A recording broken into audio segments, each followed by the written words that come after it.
मार्कडवाडी मतदान प्रकरणी राष्ट्रवादी शरदचंद्र पवार पक्षाचे आमदार जितेंद्र आव्हाड आक्रमक झाले।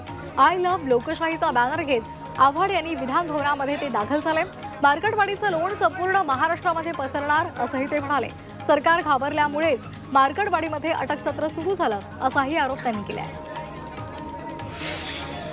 राहुल गांधी मार्कडवाडीला भेट देणार आहेत अशी माहिती जितेंद्र आव्हाड यांनी दिलेली आहे। राहुल गांधी यांच्या दौऱ्याचं नियोजन सुरू असून सध्या दौरा निश्चित झालेला नाही असं नाना पटोले म्हणाले।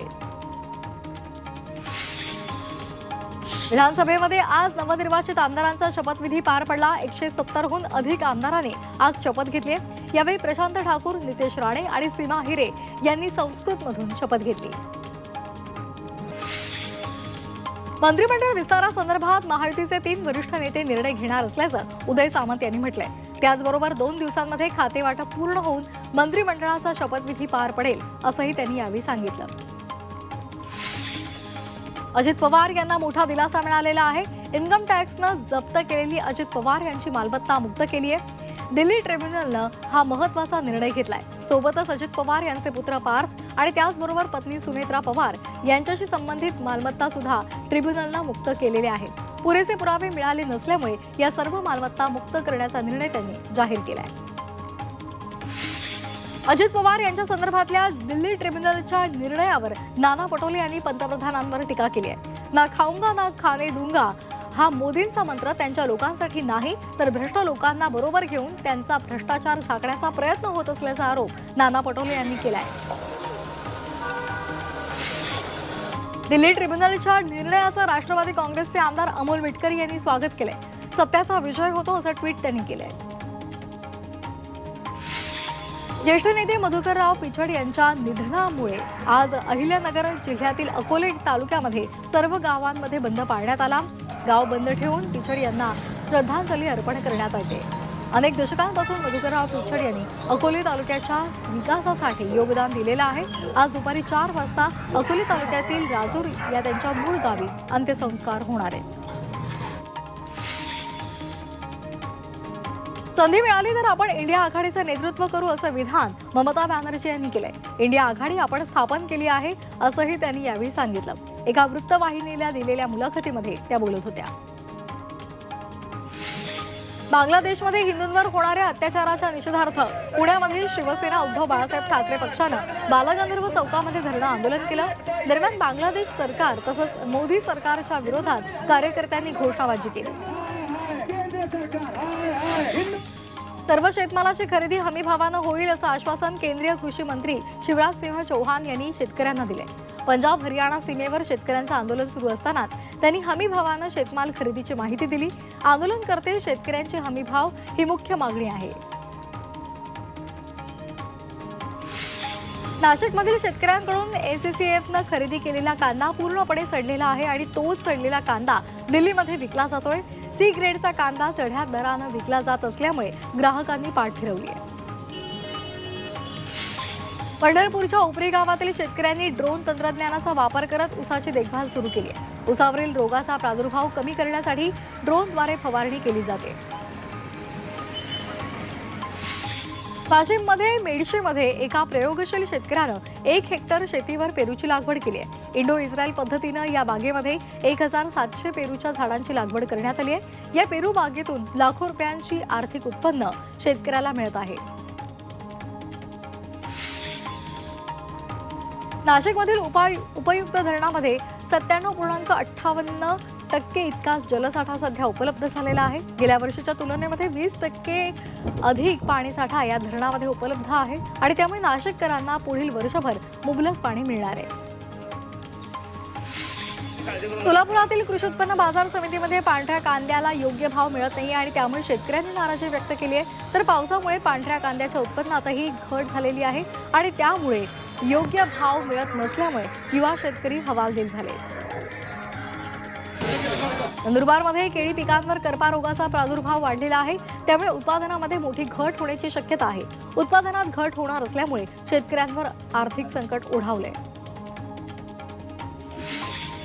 पुणे सोलापूर मार्गावरील वाहतुकीमध्ये बदल करण्यात आलाय। ममादेवी चौक ते अर्जुन रस्ता टी जंक्शन दरम्यान जलवाहिनी टाकण्याचे काम सुरू आहे आणि त्यामुळे या रस्त्यावरील वाहतूक बंद करून पर्यायी मार्गावर वाहतूक वळवण्यात आली आहे।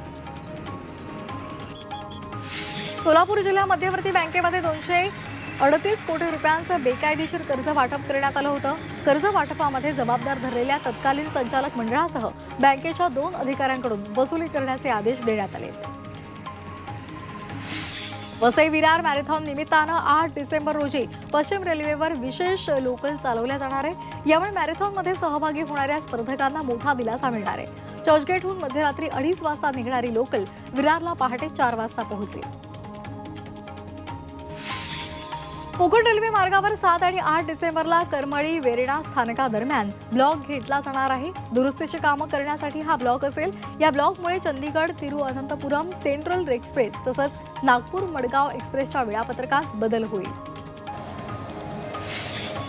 राज्यातली 1वी ते 12वीच्या विद्यार्थ्यांचे अपार आयडी तयार करण्याचं काम हे सुरू आहे।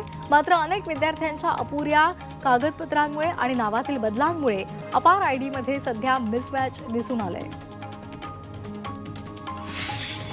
नवी मुंबईमध्ये मच्छरांची पैदास मोठ्या प्रमाणामध्ये वाढलेली आहे आणि त्यामुळे डेंग्यू आणि मलेरियाची रुग्णसंख्या वाढत चालली आहे। मनपाचे धूर फवारणी करणारे सुद्धा गायब झाल्यामुळे नागरिकांना डासांचा सामना करावा लागतोय। मुंबई पुणे एक्सप्रेस हायवेवर आता वाहनांवर ITMS प्रणालीद्वारे नजर ठेवली जाणार आहे। या अंतर्गत 52 ठिकाणी दोन्ही बाजूने AI वर आधारित कॅमेरे बसवले जाणार आहे। त्याद्वारे नियम मोडणाऱ्यांवर बारकाईने कारवाई केली जाणार आहे। चंद्रपुरातील जिल्हा परिषद शाळेमध्ये भोजनातून विषबाधा झालेल्या 106 विद्यार्थ्यांच्या प्रकृतीमध्ये सध्या सुधारणा होते। मात्र भोजनातून विषबाधा झाल्यामुळे शिक्षण विभागाच्या पथकाने शाळेचा दौरा केलेला आहे। तसंच भंडारगृहातील धान्याचे नमुने सुद्धा तपासलेले आहेत। यातील चण्याचे नमुने अधिक कीडग्रस्त असल्याचं आढळून आलंय। बदलापूरमध्ये भटक्या कुत्र्यांचं निर्बीजीकरण होणार आहे। झी 24 तासच्या बातमीनंतर प्रशासन आता सतर्क झालेलं आहे। अमरनाथ शहरामध्ये एका दिवसात 2 चिमुकल्यांचा भटक्या कुत्र्यांनी लचका तोडण्याचा प्रकार घडलेला होता।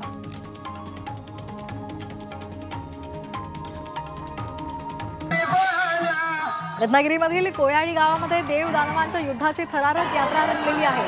2 तासांच्या गजर त्याचबरोबर भानोबा नावाचे चांगलं हा जयघोष यामुळे संपूर्ण वातावरण भक्तिमय झालेलं पाहायला मिळालं। तसंच या उत्सवासाठी हजारो भाविक यात्रेमध्ये सहभागी झाले।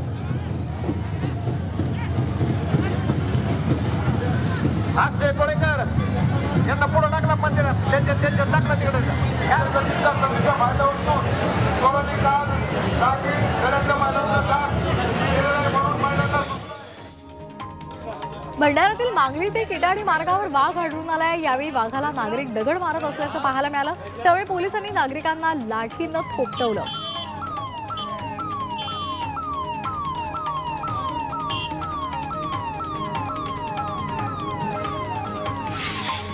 पुण्यातील वडगाव रासाईमध्ये दहशत करणाऱ्या बिबट्याला जेरबंद करण्यात आलंय।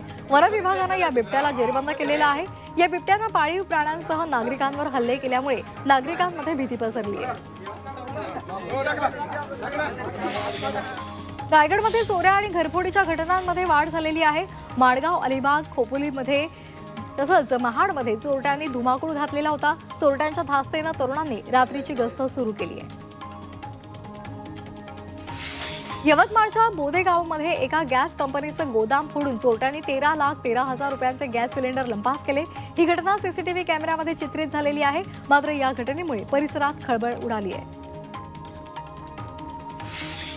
जळगाव महापालिकेच्या गिरणा पंपिंग स्टेशनची पाईपलाईन चोरीला गेली आहे। तब्बल 1.25 कोटींची पाईपलाईन चोरीला गेल्याचं तपासात उघड झालंय। पाईपलाईन चोरी प्रकरणामध्ये आणखी एक गुन्हा दाखल होण्याची शक्यता वर्तवली जाते।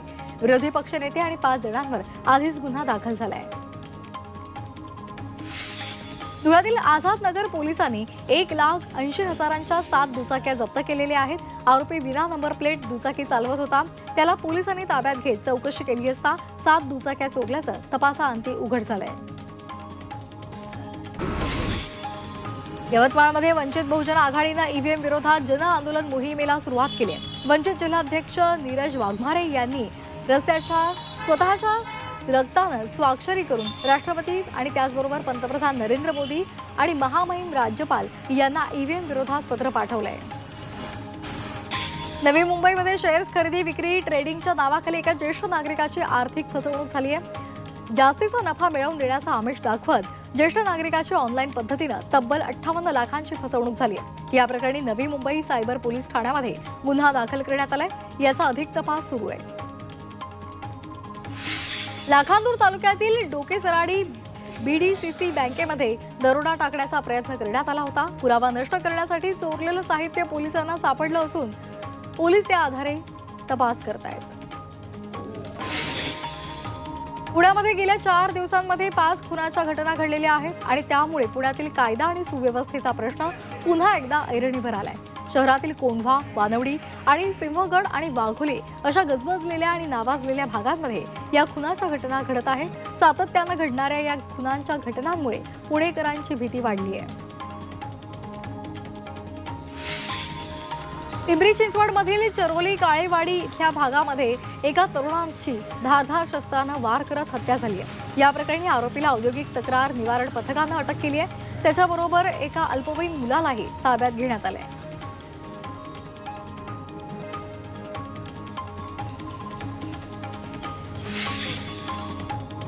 नाशिक मर्चंट कोऑपरेटिव्ह बँकेच्या मालेगाव मधल्या शाखेमधील आर्थिक घोटाळा प्रकरणी एकाला ताब्यात घेण्यात आले।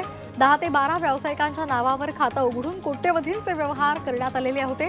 आर्थिक गैरव्यवहाराचा प्रकार असल्यामुळे ईडीने याचा तपास सुरू केला आहे।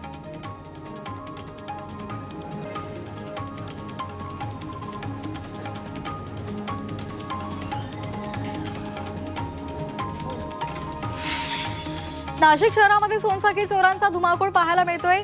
गेल्या महिन्याभरापासून चोरीच्या घटना वाढलेल्या आहेत। एकाच दिवशी 5 ठिकाणी सोनसाखळी चोरीला गेल्याची सध्या घटना घडलेली आहे आणि त्यामुळे नागरिकांकडून पोलिसांच्या कामगिरीवर संताप व्यक्त केला जातोय।